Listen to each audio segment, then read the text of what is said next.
রমজান মাসে মহাকাশে শোনা গেল ফেরেশতাদের শব্দ। এবার 2025 সালের রমজান মাসে নাসার বিজ্ঞানীরা নিজেদের অজান্তেই আবিষ্কার করলো আসমানে থাকা ফেরেশতাদের জিকিরের ধ্বনি। নাসার একটি গবেষণায় উঠে আসে মহাশূন্যকে নিঃশব্দ ভাবা হলেও প্রতি রমজানে সেখানে শোনা যায় প্রচুর শব্দ।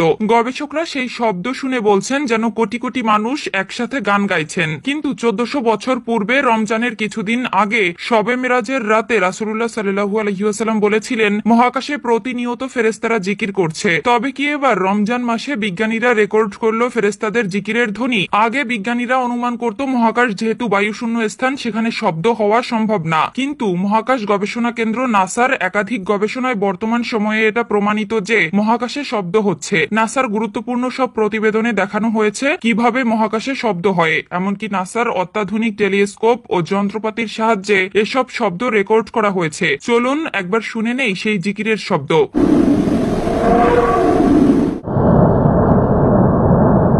হযরত আবু যর রাদিয়াল্লাহু তাআলা আনহু বলেন, রাসূলুল্লাহ সাল্লাল্লাহু আলাইহি ওয়াসাল্লাম যখন মিরাজ থেকে ফিরে আসলেন তখন সাহাবীরা তাকে প্রশ্ন করলেন, আপনি আকাশে কি দেখেছেন বা কি শুনেছেন? উত্তরে রাসূলুল্লাহ সাল্লাল্লাহু আলাইহি ওয়াসাল্লাম বলেন, আমি যা দেখেছি তোমরা তা দেখো না, আমি যা শুনেছি তোমরা তা শুনো না। আকাশে প্রচন্ড কাঁপুনির শব্দ হচ্ছে, আর তা হওয়ার কারণও আছে। আকাশে 4 আঙ্গুল পরিমাণ জায়গা খালি নেই, সবখানেই ফেরেশতারা সিজদায় আছেন আর আল্লাহর জিকির করছেন। রাসূলুল্লাহ সাল্লাল্লাহু আলাইহি ওয়াসাল্লামের হাদিসটিতে প্রচন্ড ঝাঁকুনির মতো শব্দ হচ্ছে বলেছেন। নাসার গবেষক ও বিজ্ঞানীরা বলছেন আকাশে ছড়িয়ে ছিটিয়ে থাকা বিভিন্ন কণা বা নক্ষত্রের রেডিয়েশনের কারণে এই কম্পন বা ভাইব্রেশনের সৃষ্টি হয়, আর তার কারণেই শব্দের উৎপত্তি। শব্দগুলো ইলেকট্রোম্যাগনেটিক ওয়েভ আকারে থাকে, পরে সেগুলোকে শব্দ তরঙ্গে রূপান্তর করা হয়। একটু খেয়াল করলে দেখা যাবে রাসূলুল্লাহ সাল্লাল্লাহু আলাইহি ওয়াসাল্লাম 1400 বছর আগেই বলেছিলেন যে আকাশে কাঁপুনির মতো শব্দ হয়। বর্তমানে নাসা বলছে শব্দ মূলত কাঁপুনির কারণেই হয়। এমনকি গবেষণার সাথে যুক্ত একজন বিজ্ঞানী বলেন, এই শব্দ শুনে মনে হচ্ছিল যেন হাজার হাজার কোটি মানুষ